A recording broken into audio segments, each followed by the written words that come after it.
Season 11ನ winner is Hanumantha. Bigg Boss ಮನೆಯಲ್ಲಿ ಹನುಮಂತ ಭರ್ಜರಿಯಾಗಿ ಗೆದ್ದೇ ಬಿಟ್ಟ. ಕೊನೆಗೂ ಬಿಗ್ ಬಾಸ್ ಫೈನಲ್ ಮುಗ್ದೇ ಹೋಯಿತು. ಎಲ್ಲರ ಆಸೆ ಅಂತೆ 5 ಕೋಟಿ ಚಿಲ್ಡ್ರೆ ಓಟ್ಗಳನ್ನು ತಗೊಂಡು ಹನುಮಂತ ಭರ್ಜರಿಯಾಗಿ 3 ಕೋಟಿ ಓಟ್ಗಳ ಅಂತರದಿಂದ ಅದ್ಭುತವಾಗಿ ಗೆಲುವನ್ನು ಸಾಧಿಸಿದ. ಸೊ ತ್ರಿವಿಕ್ರಮ್ ಅವರು ರನ್ನರ್ ಅಪ್ ಆದರು.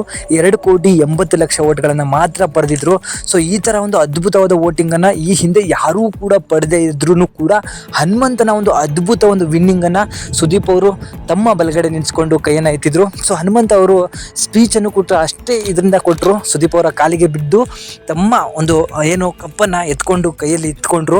ಸೊ ಎಲ್ಲರ ಆಸೆಯಂತೆ ಎಲ್ಲರೂ ಕೂಡ ಮಾತಾಡ್ತಿದ್ವಿ, ಇದೊಂದು ಸ್ಕ್ರಿಪ್ಟೆಡ್ ಶೋ. ತ್ರಿವಿಕ್ರಮ್ ಅವರು ಸುದೀಪ್ ಅವರ ಅಭಿಮಾನಿ, ಜೊತೆಗೆ ಫ್ರೆಂಡ್ ಕೂಡ ಆಗಿದ್ದಾರೆ, ತ್ರಿವಿಕ್ರಮ್ ಅವ್ರನ್ನ ಗೆಲ್ಲಿಸ್ತಾರೆ ಅಂತ ಹೇಳಿ ಎಲ್ಲರೂ ಮಾತಾಡ್ತಿದ್ರಿ. ಬಟ್ ಸುದೀಪ್ ಅವರ ಒಂದು ಗುಣ, ವ್ಯಕ್ತಿತ್ವ ಅಥವಾ ಆ ಒಂದು ಶೋ ಮೇಲೆ ಇಟ್ಟಿರುವಂತಹ ಒಂದು ನಂಬಿಕೆಯ ಮೇಲೆಗೆ ಸೊ ಹನುಮಂತನ ಗೆಲ್ಲಿಸಿದ್ದಾರೆ. ಅಷ್ಟೇ ಅಲ್ಲ, ಪಡೆದಂತಹ ವೋಟ್ಗಳನ್ನು ಕೂಡ ಹೇಳಿದ್ದಾರೆ. ಕೇವಲ 2 ಕೋಟಿ 80 ಲಕ್ಷ ವೋಟ್ಗಳನ್ನು ರನ್ನರ್ ಅಪ್ ಆಗಿರುವಂತಹ ತ್ರಿವಿಕ್ರಮ್ ಅವರು ಪಡ್ಕೊಂಡಿದ್ದಾರೆ. ಜೊತೆಗೆ 15 ಲಕ್ಷ ಕ್ಯಾಶ್ ಪ್ರೈಸನ್ನು ಕೂಡ ಪಡ್ಕೊಂಡ್ರು. ಹನುಮಂತು ಅವರು ಟೋಟಲ್ 5 ಕೋಟಿ 23 ಲಕ್ಷ ವೋಟ್ಗಳನ್ನು ಪಡ್ಕೊಂಡು ಸತತ ಒಂದು ಹೆಚ್ಚು ಕಮ್ಮಿ 3 ಕೋಟಿ ವೋಟ್ಗಳ ಅಂತರದಿಂದ ಭರ್ಜರಿ ಗೆಲುವನ್ನು ಸಾಧಿಸಿದ್ದಾರೆ. ಇದು ಮುಂದೂ ಕೂಡ ಅಸಾಧ್ಯ ಆಗಿರುವಂತಹ ಒಂದು ವೋಟಿಂಗ್ ಅಂತಲೇ ಹೇಳ್ಬೋದು. ಇಡೀ ಕರ್ನಾಟಕ ಒಬ್ಬರನ್ನೇ ಗೆಲ್ಲಿಸೋಕ್ಕೆ ಒಂದು ಪ್ರಯತ್ನವನ್ನು ಮಾಡಿದ್ರು. ಆ ಪ್ರಯತ್ನ ಈಗ ಸಕ್ಸಸ್ಫುಲ್ ಆಗಿದೆ. ಸೊ ಬಿಗ್ ಬಾಸ್ ಮೇಲೆ ಇದ್ದಂತಹ ಒಂದು ಕಳಂಕ ಹೋಗಿದೆ. ಸೊ ಯಾವುದೇ ರೀತಿಯಾದಂತಹ ಇಲ್ಲಿ ಸ್ಕ್ರಿಪ್ಟ್ ಇರೋದಿಲ್ಲ ಅಥವಾ ತಮಗೆ ಬೇಕಾದಂಥ ಕಂಟೆಸ್ಟೆಂಟ್ ವಿನ್ ಮಾಡಿಸೋದಿಲ್ಲ ಅನ್ನೋದು ಪಕ್ಕ ಆಯಿತು. ಯಾಕಂತ ಹೇಳಿದರೆ ಅಷ್ಟರ ಮಟ್ಟಿಗೆ ಜನಗಳು ಕೂಡ ಪೋಲಿಂಗನ್ನು ನಡೆಸಿದ್ರು ಈ ಬಾರಿ. ಅದರಂತೆ ಹನುಮಂತನ ಕೂಡ ಗೆಲ್ಲಿಸುವಂಥ ಪ್ರಯತ್ನವನ್ನು ಮಾಡಿದರು. ಸೊ ಹನುಮಂತುಗೆ 50 ಲಕ್ಷ ಕ್ಯಾಶ್ ಪ್ರೈಸ್ ಮಾತ್ರ ಸಿಕ್ಕಿದೆ. ಅದರ ಜೊತೆಗೆ ಮತ್ತು ಯಾವುದೇ ರೀತಿಯಾದಂತಹ ಅಡಿಷ್ನಲ್ ಪ್ರೈಸ್ಗಳು ಸಿಗದೇ ಇರೋದ್ರಿಂದ ಹನುಮಂತನಿಗೆ ಕೇವಲ 36 ಲಕ್ಷ ಕ್ಯಾಶ್ ಮನೆಗೆ ತಗೊಂಡು ಹೋಗ್ಬೋದು. ಇನ್ನು 14 ಲಕ್ಷ ಏನಿದೆ ಅದು ಟ್ಯಾಕ್ಸ್ ಆಗಿ ಕಟ್ಟಾಗಿ ಹೋಗುತ್ತೆ.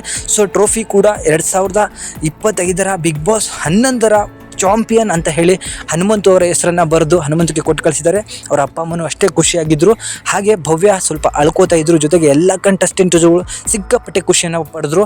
ಸೊ ಹನುಮಂತನಿಗೆ ಇದು ಹೇಳಲಾಗದಂತಹ ಒಂದು ಅನುಭವ. ಜೊತೆಗೆ ಹನುಮಂತನ ಹಣೆಯಲ್ಲಿ ಬರೆದಿತ್ತು. ಜಗದೀಶ್ ಅವರು ಮನೆಯೊಳಗಿದ್ದಿದ್ರೆ ಇದು ಹನುಮಂತನಿಗೆ ಒಲಿತಾ ಇರಲಿಲ್ಲ. ಜಗದೀಶ್ ಅವರು ಹೊರಗೆ ಹೋಗಿದ್ರಿಂದ ಹನುಮಂತನಿಗೆ ಒಲಿದು ಬಂದಂತಹ ಅದೃಷ್ಟ ಇದು. ಸೊ ಹನುಮಂತ ನಿಯತ್ತಿನ ಆಟಕ್ಕೆ ಮತ್ತು ಮುಗ್ಧತೆಗೆ ಎಲ್ಲರೂ ಹೇಳ್ತಿದ್ರು ಅವನು ಡ್ರಾಮಾ ಆಡ್ತಿದ್ದಾನೆ ಅಂತ ಹೇಳಿ. ಇಲ್ಲ, ಆ ದೇವರ ಕೃಪೆಯಿಂದ ಅವನ ನಿಯತ್ತಿನ ಆಟಕ್ಕೆ ಒಳ್ಳೆಯ ಒಂದು ಬಹುಮಾನನೇ ಲಭಿಸಿದೆ ಅಂತ ಹೇಳಿ ನಮ್ಮ ಅನಿಸಿಕೆ. ಹನುಮಂತನ ಈ ಗೆಲುವಿನ ಬಗ್ಗೆ ನಿಮಗೆ ಏನು ಅನಿಸುತ್ತೆ? ಪ್ರೌಡ್ ಫೀಲ್ ಆಗಿ ಲೈಕ್, ಶೇರ್, ಸಬ್ಸ್ಕ್ರೈಬ್ ಮೂಲಕ ಹಾಗೂ ಕಮೆಂಟ್ ಮೂಲಕ ತಿಳಿಸಿ. Thank you.